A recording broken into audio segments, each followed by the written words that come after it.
Santo, vamos ler, irmãos, o capítulo 11 do Evangelho escrito por Mateus. Mateus, capítulo 11.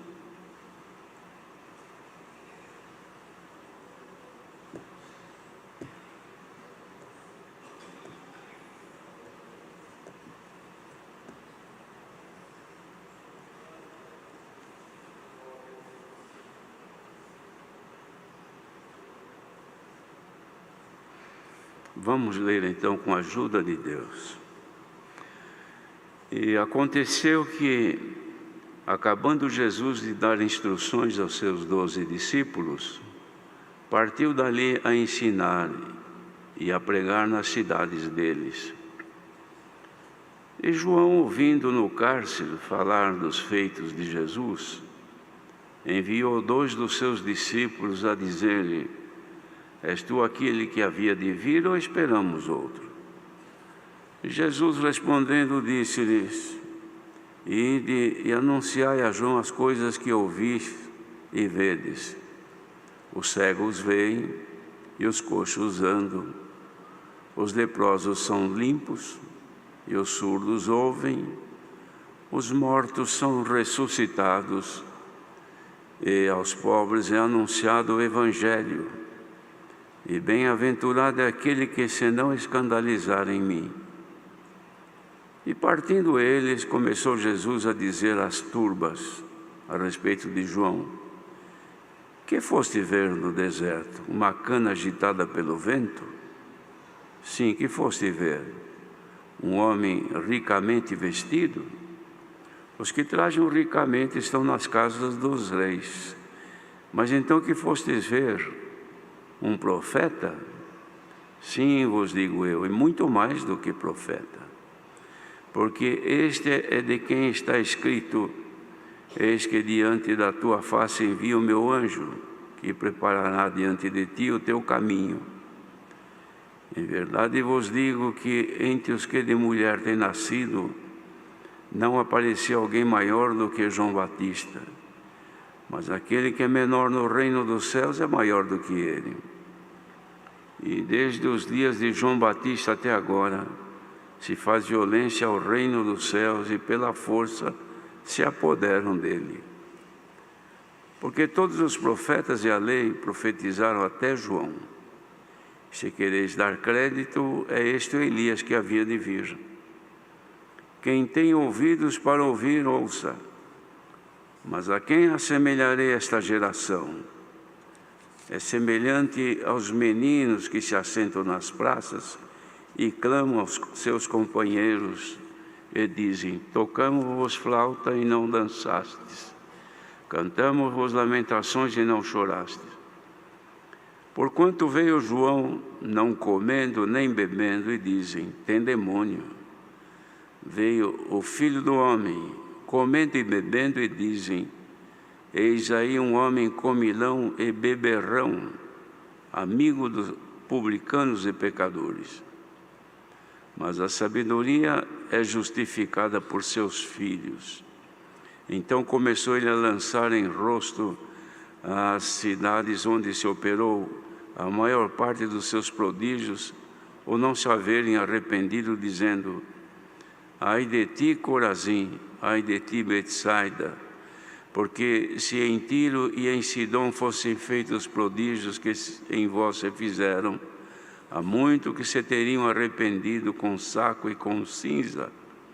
Por isso eu vos digo que haverá menos rigor para Tiro e Sidom no dia do juízo do que para vós. E tu, Capernaum, que te ergues até aos céus, serás abatidas até os infernos, porque se em Sodoma tivessem sido feitos os prodígios que em ti se operaram, teria ela permanecido até hoje. Porém eu vos digo que haverá menos rigor para os de Sodoma no dia do juízo do que para ti. Até aqui somente.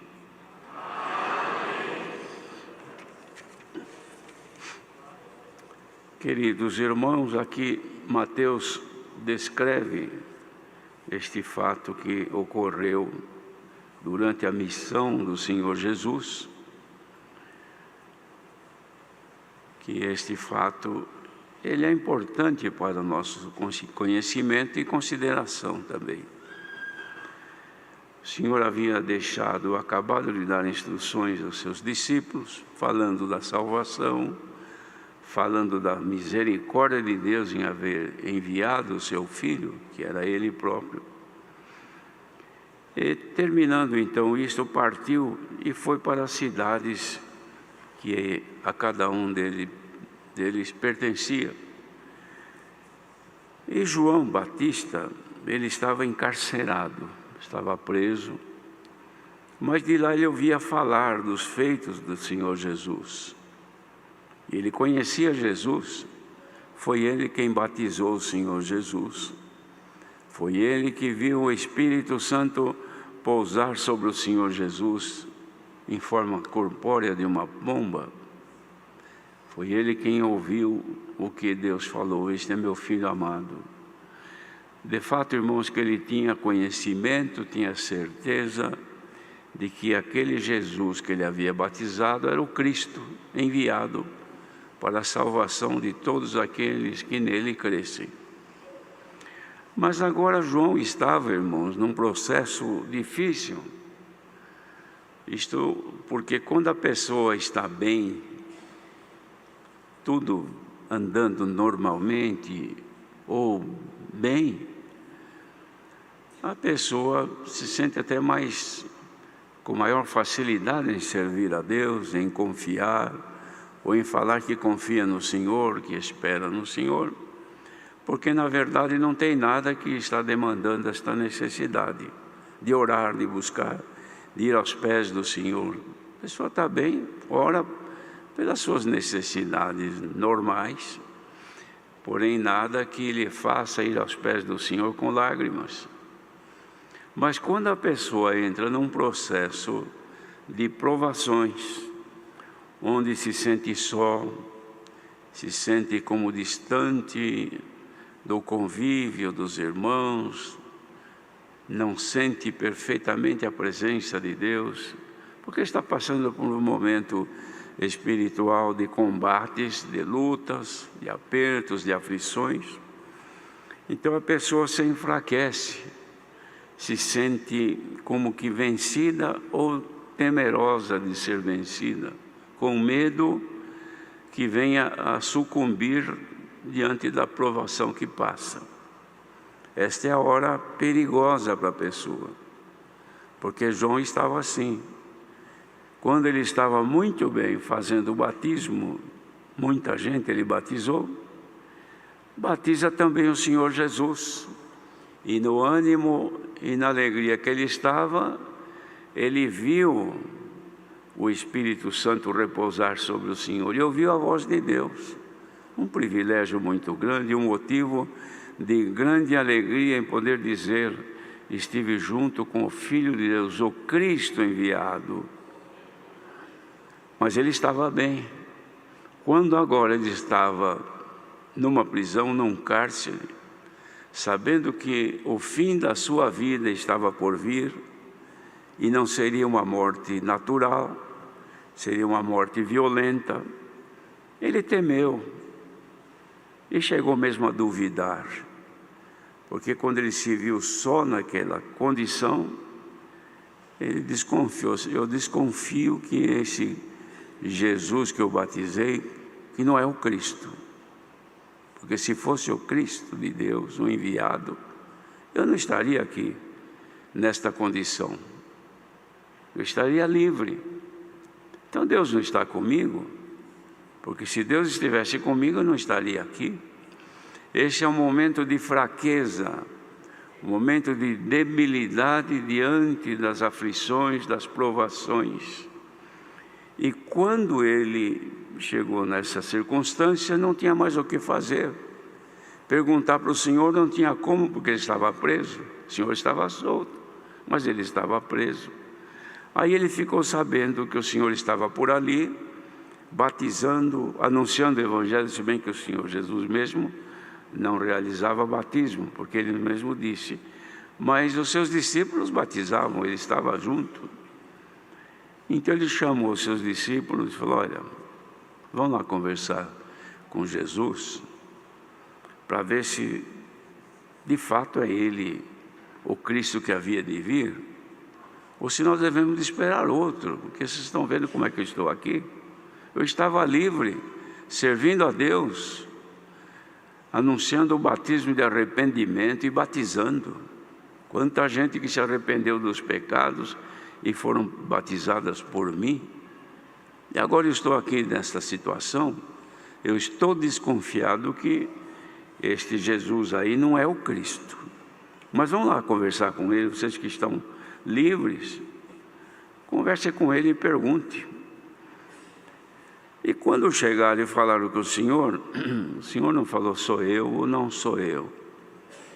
Ele primeiro mostrou as obras que estava fazendo, operando maravilhas e milagres. Depois disse: vão vocês lá, anunciem a João as coisas que vocês estão ouvindo e vendo. Os cegos estão vendo, os coxos estão andando, os leprosos são purificados, os surdos passam a ouvir, os mortos são ressuscitados, e aos pobres é anunciado o Evangelho. Vai lá contar para ele o que vocês estão vendo. Veja, irmãos, a que ponto chegou um homem que era usado por Deus. Deus o enviou como anjo para ir adiante do Senhor Jesus, apresentando-o como Filho de Deus, preparando o seu caminho. Mas agora, no momento de provação, ele cai num descrédito, numa situação tão grave de desconfiança da verdade do Evangelho que ele mesmo pregava. De modo, irmãos, que aquilo que Jesus fez e mostrou para os seus discípulos, isso também acontece conosco hoje. A Irmandade, enquanto está bem, tudo bem, boa saúde, não está padecendo nada que oprima, não tem falta de nada, tudo está normal. Se não está sobrando, também não está faltando. Se ora porque está acostumada a orar, mas não é aquela oração porque é realmente necessitada de Deus. Ora porque tem costume de orar, mas diferente daqueles que estão enfrentando um momento severo de dificuldades espirituais, tormentas, tentações, e que não tem o que fazer, tem que ir aos pés do Senhor. E este é o momento em que o adversário aparece, porque ele conhece os nossos pensamentos. O inimigo vem, vê que a gente está fragilizado pelas aflições, pela doença, pelos apertos, pelo desprezo, pela humilhação. Então ele vem, irmãos, e apresenta para nós, e sem que nós percebamos, ele fala para nós na nossa mente. Está vendo? Se você fosse um filho de Deus, se Deus te conhecesse, se Deus se lembrasse de ti, você não estaria passando por isto? Se Deus te amasse, você não estaria sofrendo isto? Não teria te acontecido isso? Não teria sucedido isso na tua família? Ninguém teria morrido nos teus parentes? Ele aproveita este momento, irmãos, de nossa fraqueza, para trazer a nós o desânimo e a desconfiança. E é provável que nesta tarde alguns estejam nesta circunstância, duvidando de que esteja no caminho do Senhor. Mas nós cantamos agora há pouco o hino, irmãos, que no coro diz: se vós baterdes, Ele vos abre, o que pedirdes o Senhor dá. Então, irmãos, nós não temos que desanimar, nós temos que ter ânimo e disposição, que também não é só no tempo que está bem, não. Porque você está bem de vida, tranquila, não te falta nada, tudo corre bem, aí você tem disposição, louvado seja Deus. Mas se tiver alguém que está passando por momentos difíceis, é agora que você deve mostrar força, é agora que você tem que mostrar ânimo e não duvidar de que Deus é contigo. Porque Deus A pessoa só acha que Deus é com ela quando está bem. Não, irmãos, Deus é bom, hein? Quanto que Deus tem me abençoado no meu trabalho, nos meus negócios, na minha família, meus filhos, meu marido, minha esposa, só alegria. É verdade. Mas vamos ver a hora que a coisa ficar difícil, se você vai dizer que é só alegria, que Deus é bom, que Deus te ama. Diga que Deus te ama, que Deus é bom, e sinta alegria nos momentos das dificuldades. Paulo disse: pelo que sinto prazer nas aflições e nas tribulações. Mas como pode sentir prazer? É claro, irmãos, porque é o momento de provar que Deus é bom. Como é que eu posso dizer que meu amigo é bom, se ele nunca me fez nada por mim? Eu tenho um amigo, digamos, mas é um grande amigo, é muito bom. Por quê? Porque eu gosto dele. Mas ele te fez alguma coisa? Não. Te deu algum presente? Não. Te deu algum dinheiro? Não. Te ajudou quando você precisava? Não. Então por que você está dizendo que ele é bom? Agora, se ele te dá tudo o que você precisa, então você tem provas de que ele é bom. E quem é que está aqui que não tem prova de que Deus é bom? Será que Deus não é bom na vida dos nossos irmãos? Será que Deus não opera bondade e misericórdia na nossa vida, irmãos? Claro que sim. Deus é maravilhoso, é fonte de toda bondade e de todo o amor. Ninguém desanime na fé porque está em dificuldade. É agora que você tem que mostrar o ânimo. Se no dia da batalha você se mostrar frouxo, a tua força será pequena. Então não tem que afrouxar, tem que servir a Deus com alegria, procurar vencer as lutas, glorificando a Deus. O louvor para Deus, irmãos, é aquele magnífico, quando a pessoa, olhando para si mesma, não veja motivos. Apertado, pobre, humilhado, cheio de dor, sem perspectiva, não vejo o futuro. E por conta disso vai esquecer do Senhor? Vai dizer que Deus não se lembra de ti? Veja que você levantou da cama hoje, porque Deus te deu vida, te conservou em vida. Veja que você está enxergando, porque ainda tem visão. Veja que você não enlouqueceu ainda, porque Deus está conservando a tua memória. Veja que você não anda falando sozinho ainda, porque Deus guarda a tua memória. Quanta gente que perdeu, não conhece mais a família, não conhece mais ninguém, e perambula por este mundo porque perdeu a memória. Mas você tem memória, você tem vida, está respirando, você cantou, você chegou até aqui, esteve na presença de Deus ajoelhado, orando. Glorifica a Deus por isso, porque Deus demonstrou que está contigo. Animemos-nos, irmãos, sirvamos a Deus com alegria, porque o Senhor, irmãos, não é necessário fazer maravilha toda hora para dizer que está conosco. Porque Ele espera de nós alguma coisa também. Espera que a gente oferte a Ele alguma coisa. O que vamos oferecer ao Senhor? Dinheiro? O Senhor não precisa de dinheiro. Todo o ouro e toda a prata a Deus pertence. Ou acha que o Senhor precisa ser ajudado? Não, irmãos. O que agrada o Senhor? O louvor de um coração sincero, não só na alegria, mas na tristeza também. Bendito seja Deus. Esta palavra, irmãos, é para nos animar, porque o Senhor Jesus até, Ele fala mais para frente um pouquinho da situação das pessoas que, apesar de ver maravilhas, ver bens, e não reconhece o Senhor. Então Ele lançava em rosto a cidade onde Ele operou o maior número de seus prodígios, não se haver arrependido. Ele acusou aquela gente, viu maravilhas e não pôde compreender que era a bondade de Deus. E muitas vezes poder até dizer que Deus não existe. Então, ele fez uma comparação aqui dos meninos, irmãos, que eles se juntavam, uma comparação.